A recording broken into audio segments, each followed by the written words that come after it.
Bonjour tout le monde et bienvenue sur ma chaîne YouTube, j'espère que vous allez bien.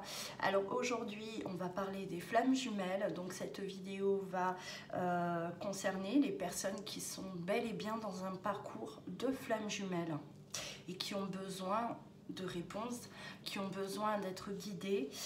Voilà, et c'est pour ça que j'ai décidé de faire plusieurs vidéos où on parlera de toute façon voilà, des étapes de ce parcours qui est long, qui est périlleux, qui est exigeant, mais qui est magnifique. On a souvent tendance à comparer le parcours à quelque chose de terrible, voilà, c'est l'enfer, et on oublie de dire souvent que c'est quelque chose de magnifique, parce que ça va vous permettre en tout cas de vous libérer de beaucoup de charges karmiques, de beaucoup de mémoire aussi, de beaucoup de blessures que vous avez trimballées tout le long de vos incarnations. Voilà, il ne faut pas oublier quand même la finalité de ce parcours. C'est vrai que c'est compliqué parce que ça nous demande énormément de courage, de patience, surtout la patience. Oui, c'est long, le parcours est long. Un parcours de flammes jumelles, ça ne se règle jamais en quelques mois, sachez-le. On parle plus souvent d'années, d'accord? Alors encore, je tiens à préciser qu'aujourd'hui, on est quand même face à beaucoup de retrouvailles de flammes jumelles.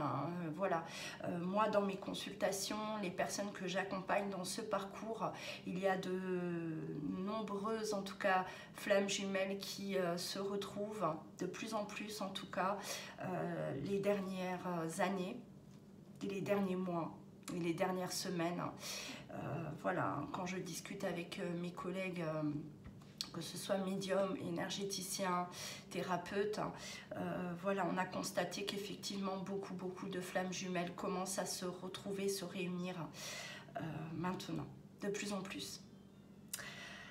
Mais ça reste un parcours qui est long, qui est très long, voilà, et qui demande beaucoup de patience. La patience que on a du mal en tout cas à gérer.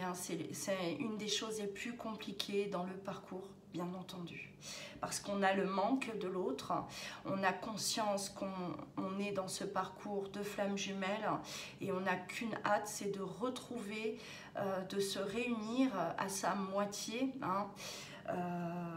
Et ça, plus vous avancez dans le parcours et plus vous allez vous apercevoir que vous allez être de plus en plus patient, que le temps n'a plus trop d'importance. Et je le dis toujours lors de mes accompagnements, plus vous lâchez prise et plus le temps n'a plus trop d'importance, plus vous vous approchez des retrouvailles, sachez-le. Voilà. Alors, je voulais aujourd'hui développer la réunion. Est-ce que les flammes jumelles se réunissent dans cette incarnation? C'est une question qui revient très souvent, à chaque fois, de toute façon. Est-ce qu'on va finir par se retrouver, par se réunir, ou c'est pour une prochaine vie? Alors, je l'ai déjà dit lors d'un de mes lives, je crois. Oui, les flammes jumelles doivent se réunir. Elles se réunissent. Elles se réunissent. N'oubliez pas que vous êtes liés pour l'éternité, déjà, que votre but final, votre mission en tout cas, est de vous réunir et d'avancer ensuite vers la fusion. N'oubliez pas également que les flammes jumelles ont une mission d'âme à accomplir. Et on ne va pas vous laisser, en tout cas, on ne va pas vous laisser là au milieu du chemin, en milieu de parcours. Et voilà, on ne va pas vous oublier, ne vous inquiétez pas. Les flammes jumelles se réunissent. Alors après, dans cette incarnation, moi je ne vois pas pourquoi, je ne trouverais ça absolument pas logique de vous reconnecter à votre jumeau, de vivre ce que vous avez vécu avec votre jumeau, même si ça a été court, et plus rien. Je vois pas l'intérêt, absolument pas. Il n'y a aucun intérêt à ça. Pour ceux qui sont dans le parcours, depuis peut-être même depuis de très nombreuses années, vous avez bien constaté que vous n'arrivez pas à oublier votre jumeau. Il est en permanence dans vos pensées, il fait partie de votre quotidien, vous pensez constamment à cette personne. Et ça, même si ça fait 20 ans que vous êtes séparés de votre jumeau. Ce n'est pas pour rien. Ce n'est pas pour rien, c'est la source en tout cas hein, qui agit aussi sur vous et qui vous rappelle toujours à l'ordre hein, que voilà, vous êtes connecté à votre jumeau et que rien ni personne ne pourra en tout cas détruire ce lien, rien ni personne ne pourra vous faire oublier votre autre. Et ça, pour ceux qui ont essayé en tout cas de recommencer leur vie hein, durant la séparation, parce que oui, les séparations peuvent durer des années et on choisit, on a le libre arbitre de se remettre en couple avec quelqu'un d'autre, quelqu'un qui arrive dans notre vie et voilà, on le laisse rentrer dans notre vie et vous avez bien constaté que vous n'arrivez pas à tomber complètement amoureux de cette personne. Vous pouvez avoir de l'attachement, bien sûr. Vous pouvez même fonder une famille pour certains, vous marier, peu importe. Hein. Mais on aura de l'attachement, de l'affection, bien sûr. Mais on ne sera pas, en tout cas, on ne retrouvera pas l'amour qu'on a pu connaître avec son jumeau. C'est juste impossible. Voilà. Et quand on a été reconnecté à son jumeau, on a tendance à aller chercher, hein, essayer de retrouver la même intensité, le même amour, et en vain. On n'y arrive pas, bien entendu, parce qu'on a une seule flamme jumelle. Voilà, et on peut avoir plusieurs âmes sœurs. On en a tous, plusieurs bien sûr, mais flamme jumelle, on n'en a qu'une. Et ce que l'on va ressentir pour sa flamme jumelle, on ne le ressentira plus jamais pour personne d'autre. Hein, ça c'est quelque chose de toute façon qu'il faut savoir. Hein. C'est pas qu'on est condamné. Hein. Voilà, condamné c'est un mot qui est lourd, qui est fort, mais oui, on est condamné à vivre avec son jumeau pour toujours. Hein. Voilà.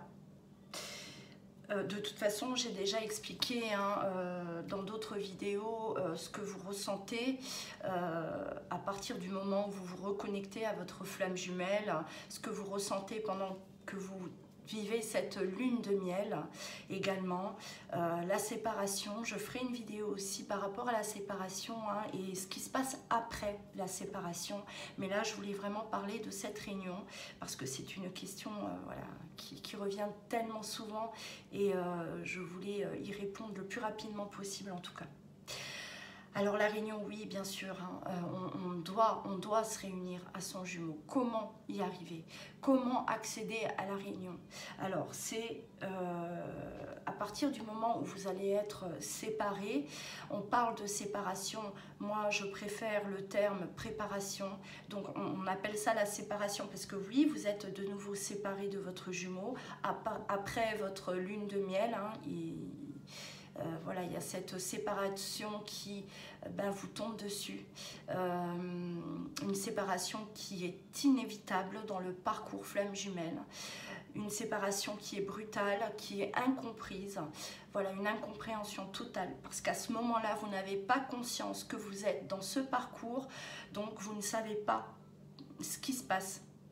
Au moment de la séparation, vous êtes convaincu que ce n'est pas terminé. Vous êtes persuadé que l'autre, à un moment donné, va revenir. Parce que c'est pas possible hein, de s'être aimé autant, d'avoir vécu quelque chose d'aussi fort et que tout s'arrête comme ça du jour au lendemain, que l'autre vous zappe, vous oublie du jour au lendemain. Non, Hein, vous le savez très bien, c'est pas possible. Mais vous vous dites, il y a eu quelque chose. Alors souvent, hein, le chaser, celui qui est quitté, il va se remettre en question. Pendant de longues semaines, de longs mois, va se poser cette question, qu'est-ce que j'ai bien pu lui faire? Qu'est-ce que j'ai fait pour qu'il me rejette de cette manière? J'ai bien dû faire quelque chose, alors que vous n'avez rien fait. Vous ne lui avez absolument rien fait. Le runner, celui qui fuit, il vous a quitté parce qu'il s'est persuadé, en tout cas, que vous étiez une personne dangereuse pour lui. Il s'est mis en mode protection, tout simplement. Il vous a quitté, il a fui pour se protéger. À ce moment-là, parce que c'est trop fort, c'est trop intense. Et le runner est persuadé qu'il ne va pas pouvoir assumer autant d'amour, qu'il ne va pas pouvoir assumer la relation. Et étant donné que le runner vous met sur, on va dire, un piédestal, il ne se sent pas à la hauteur à côté de vous. Donc, il se sent inférieur aussi à ce moment-là.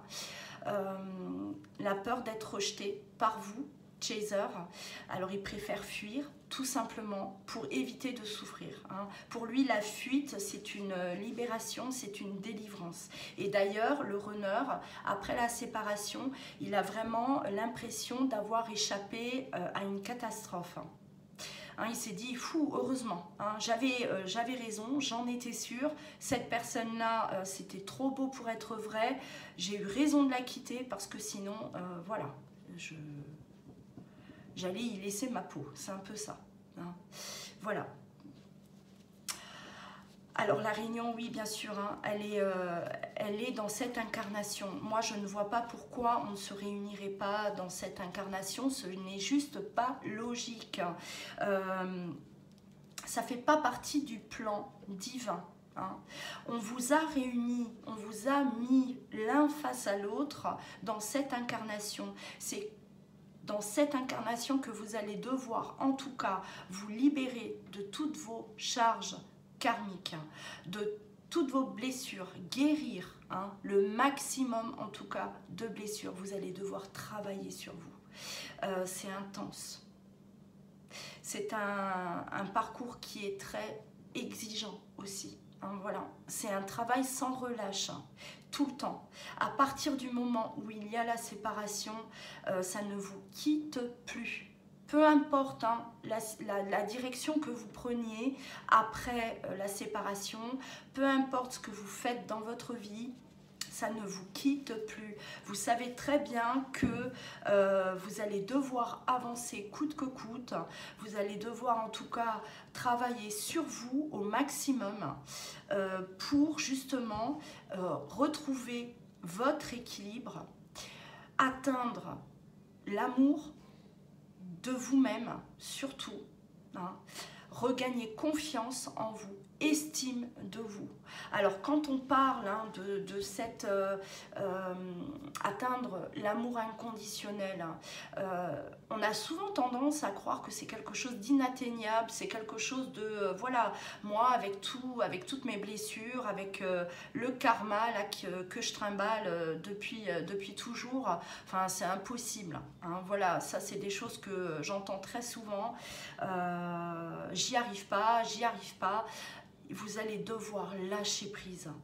Vous ne devez pas, absolument pas, vous mettre la pression. C'est pas une course, hein, le parcours flamme jumelle. Hein. C'est pas celui, le premier qui arrive. C'est pas, attention, il faut absolument que je travaille sur moi. Comme ça, ben, si j'ai bien travaillé sur moi, je vais me réunir très vite à mon jumeau. C'est pas comme ça que ça se passe. C'est pas comme ça que ça marche. Hein, parce que souvent on me dit ah mais ça y est j'ai travaillé sur ça, j'ai travaillé là-dessus, ça y est j'ai travaillé sur ma blessure d'abandon, j'ai travaillé sur ma blessure de trahison, je me sens mieux donc bah voilà c'est quand qui revient. C'est pas comme ça. Je suis désolée de vous le dire mais ça ne marche pas comme ça. Il faut vraiment en tout cas que vous lâchez prise. Vous devez lâcher absolument prise sur la situation. Vous devez accepter de vivre ce parcours. Peu importe le temps que ça mettra. Voilà. Oui, vous allez vous réunir, bien sûr. Chacun a un rythme. tous les parcours de flammes jumelles, voilà, seront différents. Alors, il y a des jumeaux qui vont se réunir au bout de 5 ans, il y a des jumeaux qui vont se réunir au bout de 30 ans, il y a des jumeaux qui se réunissent au bout de 2 ans, 3 ans. Tout dépend. Tout dépend hein, de vos charges, tout dépend de vos blessures, tout dépend aussi comment l'autre avance. Voilà, et ça, on ne peut pas dater. Hein. Quand on me demande, oui, c'est quand qu'on va se réunir, on a besoin. Alors, si vous êtes encore dans... vous posez encore la question, quand est-ce qu'on va se réunir? Quand est-ce qu'on va se retrouver? J'ai envie de vous dire que il y a encore des choses à revoir. Parce que ce n'est pas normal. Quand les flammes jumelles arrivent aux portes des retrouvailles, elles ne se posent plus ces questions. C'est une question qu'on ne se pose plus. Parce que peu importe. Voilà. On s'en fiche de savoir quand on va se réunir. On sait que ça arrivera parce que on est arrivé à un stade où on n'a plus aucun doute sur le lien, on n'a plus aucun doute sur notre jumeau, hein. On lui fait entièrement confiance, lui il avance à son rythme, on respecte le rythme de son jumeau, même si lui il traîne, hein.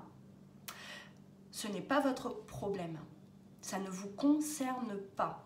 Vous devez vous focaliser sur vous, prendre soin de vous, uniquement sur vous. Votre jumeau, lui, il a un plan qui lui est destiné. Son plan, ce n'est pas le vôtre. Pendant